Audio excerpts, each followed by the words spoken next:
Échos. Alors la réforme des retraites, on verra ça l'année prochaine. Emmanuel Macron décale d'un mois la présentation de la réforme au 10 janvier, prenant tout le monde de court, y compris dans son camp. Ça devient une habitude chez Emmanuel Macron. Je crois que sur les RER, ça avait été un petit peu le même mécanisme. Alors est-ce de la prudence présidentielle? Est-ce que cela signifie que la négociation avec les syndicats pourrait payer si on lui laissait quelques jours, quelques semaines de plus? Est-ce qu'il veut du temps, le président, pour mieux réformer, ou bien c'est une reculade? On en parle ce matin avec François Calfon, éditorialiste politique, membre du bureau national du PS. Bonjour François. Et Mathieu Bocoté, essayiste, auteur. Bonjour Mathieu. Bonjour. On dirait un mot aussi des Insoumis parce que ça barde un petit peu en ce moment chez eux. Mais d'abord, Emmanuel Macron, je donne le prénom. Je me fais rabrouer quand je ne donne que les noms. Apparemment, il se ménageait cette possibilité de décaler la présentation. Comment vous regardez cette surprise? Parce que c'est une surprise présidentielle. J'y vois surtout le jeu de la surprise d'Emmanuel Macron. C'est-à-dire un homme qui aime surprendre justement et qui aime se sentir qu'il sait surprendre et peut reprendre en main le jeu politique, étonner ses adversaires, briser les règles et ainsi de suite. Donc il avait annoncé un agenda, toute la société s'y préparait, la classe politique s'y préparait et hop, il sort du chapeau de magicien un nouvel agenda, un nouvel horizon. Dans la réalité des choses, j'ai l'impression que c'est le signe moins d'un président habile et agile que d'un président presque assiégé. Je ne dirais pas impuissant. C'était pas génial comme calendrier quand même. Là, je ne dis pas le contraire. Mais Plan mondial de foot, à 2 jours des vacances scolaires, 10 jours de Noël, etc. Je suis d'accord avec tout ça, mais le fait est que puisque c'était annoncé, programmé, que la vie politique ne peut pas se rythmer strictement selon les cas de la vie sportive et ainsi de suite, on voit un président qui, je croit sans le moindre doute avec raison à son intelligence, mais croit exagérément à sa capacité de surprendre comme s'il était encore le jeune président étonnant de 2017.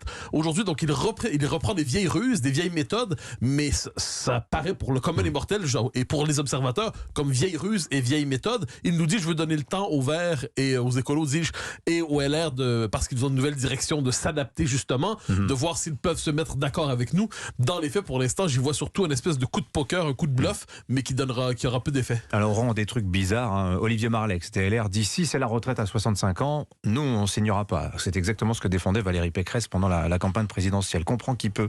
Comment vous regardez ce déplacement, ce réajustement du calendrier, François Calfon? Écoutez, je crois que le roi est nu, d'une certaine manière. Les astuces. Oui, c'est de l'inquiétude, vous pensez? Oui, et puis on prétend toujours voir finalement chez nos dirigeants une forme d'astuce suprême, etc. Je pense que les nuages s'accumulent, y compris dans sa propre majorité. Parce que vous savez, c'est les 3 L, lécher, lâcher, lyncher. Donc on n'en est pas à lyncher dans sa majorité, mais on est quand même un peu à lâcher. On voit bien les coups de tonnerre. Attendez, qui lâche Emmanuel Macron? Un peu quand même, la droite, vous venez de le dire, qui était quand même le soutien sur les réformes de droite assez automatique. Oui, qui n'est pas officiellement dans la majorité quand même. Non mais d'accord, mais enfin, il vous aura pas échappé qu'à l'Assemblée nationale, il manque un petit peu de monde.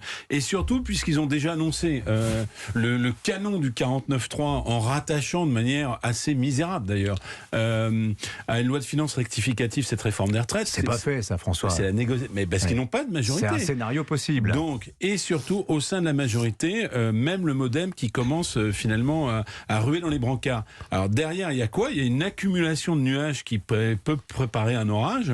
Le problème de l'énergie, le problème de l'inflation, le problème de l'hôpital, le problème du Covid. La fin de la ristourne de carburant. La fin de la ristourne de carburant, et puis quand même cette guerre qui continue en Ukraine. Donc on voit bien qu'on est à l'os, d'une certaine manière. Et pourquoi? Pour une réforme des retraites dont moi je rappelle que nous en avions fait une sans mettre une personne à la rue, c'est la réforme Touraine, qui est marquée du sceau d'une inégalité profonde, puisque finalement ceux qui ont travaillé le plus tôt, qui ont eu les carrières les plus longues, et en fait c'est eux qui ont supprimé la pénibilité au travail, seront ceux qui seront les plus sanctionnés. Donc ça fait beaucoup pour les catégories populaires, et je peux vous dire que sur le terrain, elles sont réellement inquiètes de finalement ce qui apparaît comme un coup de rabot supplémentaire au peu de cadre social et de sécurité sociale au pluriel qui leur est octroyé. Il y a le risque, c'est vrai, d'un scénario à l'anglaise. Aujourd'hui, c'est un jour de grève terrible en Angleterre. Vous avez tout le monde ferroviaire qui va s'arrêter. Dans de nombreux secteurs, on lève le pied, on se met en grève dans les hôpitaux, comme ça ne s'est jamais vu depuis un siècle. Mais la question qui se pose, et on entend ça, Mathieu Bocoté, pourquoi traîner après tout? Surtout qu'on sait que ça va mal se passer, cette réforme. Mais je suis absolument d'accord. C'est-à-dire le pourquoi traîner, c'est ce à quoi je faisais référence au tout début. C'est-à-dire Emmanuel Macron cherche à reprendre la maîtrise du récit médiatique, donner l'apparence du président magicien qui peut changer les cartes en acceptant de reprendre porter l'agenda. Bon, il y a cet élément. Ensuite, je pense qu'il y a la volonté de piéger un peu les LR qui fait partie du... c'est-à-dire, on voit Éric Ciotti qui s'est fait élire sur le mode « je suis celui qui ne coopérera jamais avec Emmanuel Macron ». Et là, on espère construire cette réforme des retraites avec l'appui de la droite. Donc, d'une certaine manière, piéger les LR au moment où ils cherchent à se distancier une fois pour toutes de la Macronie. Ça, je pense que ça fait partie du petit calcul à court terme. Mais si on revient au fond des choses, la question, et moi je le dis avec une forme de distance étrangère là-dessus, la réforme des retraites est un enjeu vu de loin, qui est un enjeu qui est devenu une espèce de monstre symbolique dans la vie politique française. Normalement, une réforme des retraites, c'est une réforme plutôt technique. Ça fait 6 ans qu'on en parle. C'est une réforme actuarielle. C'est une réforme, on se dit, bon, globalement, les gens, combien de temps les gens vont vivre? Ils vivent plus longtemps. Ils doivent travailler plus longtemps. Ils doivent travailler plus longtemps. On peut essayer de faire en sorte que les dernières années soient des années moins pénibles, des années où on a une transition, justement, ce qu'on appelle quelquefois dans le monde nord-américain la pré-retraite. Bon, tout ça est possible, mais ce sont normalement des enjeux techniques. Et la culture politique française a métabolisé la question des retraites pour en faire une question symbolique, quasiment une question identitaire. Pardon, mais c'est quand même Emmanuel Macron lui-même qui s'est pris les pieds dans le tapis. Il avait, comment dire, dans son premier mandat, voulu faire une réforme systémique, révolutionnaire, à laquelle personne n'a jamais vraiment rien compris, qui était inspirée de conversations qu'il avait eues avec la CFDT. Et c'était tellement complexe qu'il n'a pas réussi à la mettre en œuvre. Et là, il fait tout à fait le contraire. Donc ça, c'est peut-être l'astuce du passement de jambes macronien. C'était une réforme très rustique et qui n'a aussi qu'un but, non pas rassurer les Français, mais rassurer les marchés et rassurer Bruxelles, parce que, je le rappelle, on a un déficit public abyssal. Rassurer le FMI, puisque, je le rappelle, on a été rappelé à l'ordre comme un vulgaire pays en voie de développement. Oh, ça arrive même au meilleur, hein. Regardez les Britanniques. Bien sûr. Mais voilà, et quand vous allez chercher finalement des marqueurs ailleurs pour couvrir vos propres turpitudes et que c'est une réforme insincère, eh bien vous obtenez une ingouvernabilité finalement des comptes sociaux. Le feuilleton retraite va donc se prolonger. Pendant ce temps, chez la France Insoumise, ça tangue. Le parti a désigné ce week-end une nouvelle direction. Alors il fallait notamment remplacer Adrien Quatennens. C'est donc Manuel Bompard qui occupe ce poste de coordinateur national. Il fallait aussi peupler une nouvelle coordination des espaces. Alors en fait, c'est la direction du parti. Alors on va y retrouver Mathilde Panot, Manon Aubry, mais surprise, des figures très médiatiques, des historiques de LFI, Clémentine Autain, François Ruffin, Coquerel, Corbière, Garrido, sont absents.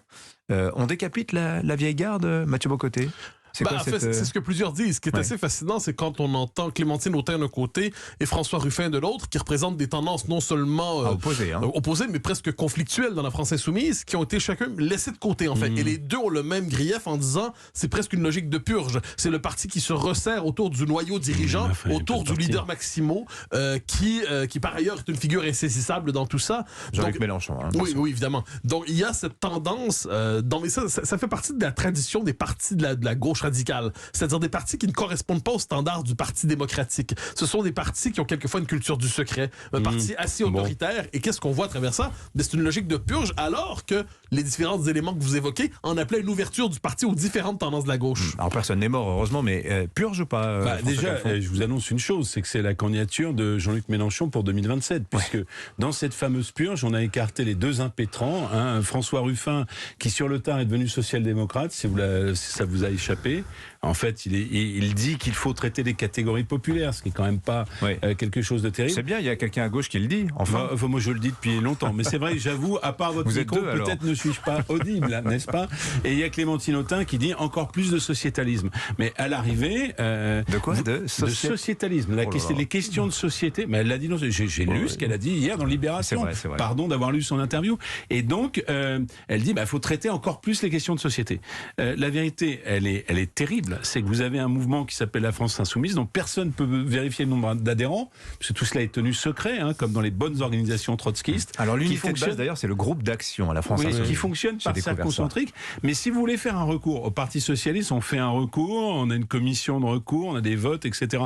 Ils peuvent toujours sonner à l'adresse Jean-Luc Mélenchon, Clémentine Autain, ou Raquel Garrido, ou Alexis Corbière, ou François Ruffin. Il n'y a pas de statut.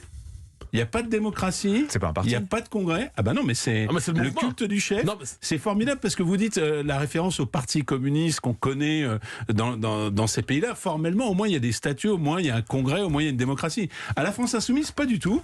Et d'ailleurs, vous avez vu que la seule vraie réaction du cœur révolutionnaire de la France insoumise à la une de Clémentine Autain, toute une mobilisée pour nous nuire. Voilà le tweet de Jean-Luc Mélenchon suite à finalement la une de Clémentine Autain dans En deux mots, Mathieu. Alors, le mot, c'est un parti autoritaire et insaisissable, avec cette formule ensuite de Manuel Bompard qui dit, quand on dit, mais les élections dans la France insoumise, aux élections, je préfère le consensus, et dit-il, l'élection n'est pas l'alpha et l'oméga de la démocratie. Ah ben, nous sommes rassurés pour lorsqu'ils prendront le pouvoir.